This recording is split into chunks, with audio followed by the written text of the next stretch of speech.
Hi mga kapreni! Kakain na naman ako for today's video. Hindi lang pera ang nagpapasaya sa akin mga kapreni kung hindi pagkain.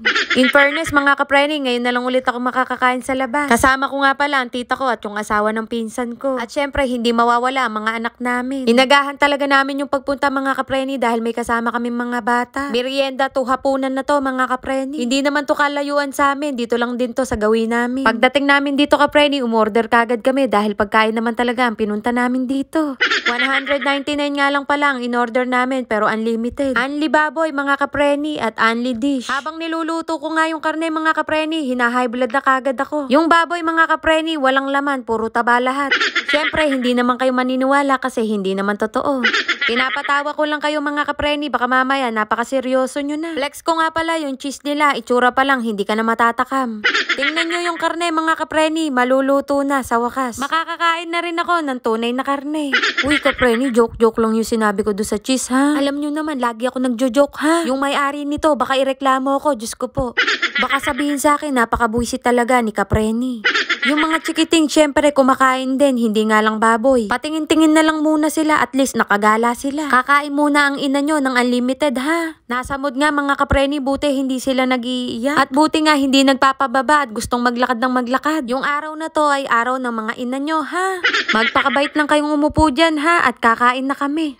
Hindi sana ako kakain ng rice mga kapreni, kaya lang parang gusto ko. Kaya naman nanghingi ako kahit isa lang. Kung hindi pa ako aayain ng asawa ng pinsan ko, hindi naman ako kakain sa labas. Pero parang kailangan na ng katawan ko mag-relax mga kapreni. O diba mga kapreni, nakaka-relax palang kumain sa labas.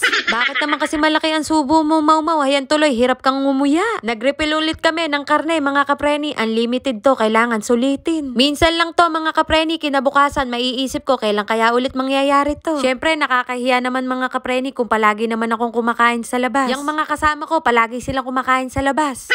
Yung mga bata, wala nang kinakain. Yung mga ina nyo, marami pang kinakain. Huwag kayong chismosa mga kapreni, may kinakain yung mga anak namin ha. Sabihin nyo, lamang kami ng lamon, kain kami ng kain, tapos yung mga anak namin, pinababayaan namin. Pero ang totoo mga kapreni, nakalimutan ko yung pagkain ni Ruichi. Buti na lang nagdala yung asawa ng pinsan ko. Yan, yung kumakain na yan. Sulit na sulit kay Kuya Ken mga kapreni, ang unlimited. Wala naman kasing kahilig-hilig sa pagkain yan mga kapreni, kitang-kita nyo naman.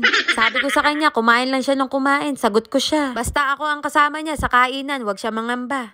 Hinay-hinay lang sa pagsubot, nakabidyo ka anak. Wag mo masyadong ipakita na mahilig ka talaga sa pagkain. Magkunwari ka na hindi mo hilig kumain. Para happy family mga kapreni, kailangan nandito rin si Daddy Chester sa vlog ko. Alam nyo na, hindi pwedeng mawawala yan. Sabi ko nga mga kapreni, pag uwi niya, lagi kaming gagala. At lagi rin kami magkukulong sa kwarto. Ay! Manahimik kayo mga kapreni, LDR lang ang makaka-relate. Kami pa nga lang pala ang kumakain dito. Kitang-kita nyo naman kapreni kung sino ang nagluluto. Yung nakatayo ang nagluluto. Sa gabi, mas maraming kumakain dito. Mas maganda nga naman kumain sa ganito kapag kagabi. May mga pailaw-ilaw ba sila mga kapreni? At ayun na nga mga kapreni, inabot na kami ng gabi. At busog na busog ako. Maraming salamat sa mga nanood. Bye mga kapreni!